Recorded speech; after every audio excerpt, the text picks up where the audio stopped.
തൃശൂരിൽ ജയം പ്രഖ്യാപിച്ചാൽ തൊട്ടടുത്ത ദിവസം ശ്രീ നരേന്ദ്രമോദി സംവിധാനം ചെയ്യുന്ന വികസനത്തിന്റെ സ്വരൂപം തൃശൂരിൽ പതിവ് ചെയ്യാൻ തുടക്കം കുറിക്കപ്പെടും.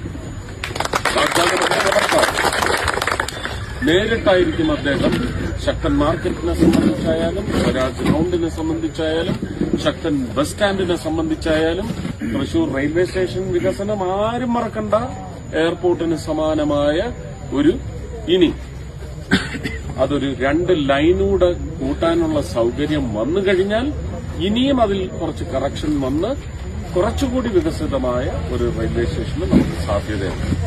അത് മാർച്ച് മാസത്തോടുകൂടി തുടങ്ങും എന്നാണ് അവർ പറഞ്ഞിരിക്കുന്നത്. ഏപ്രിലിലെങ്കിലും വിഷുവിന് അതിന്റെ പണികൾ തുടങ്ങും. ഇപ്പോൾ അതിന്റെ ഫൈനൽ സർവേയിൽ മാർക്കിംഗ് നടക്കുകയാണ്.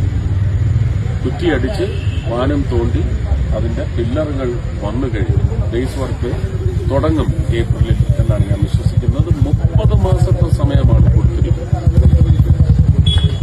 അത് ഉദ്ഘാടനം ചെയ്യാൻ ശ്രീ നരേന്ദ്രമോദി തന്നെ നേരിട്ട് വരണമെന്നുള്ളതാണ്. അങ്ങനെ ഒരു ഉത്തരവാദിത്വം അദ്ദേഹം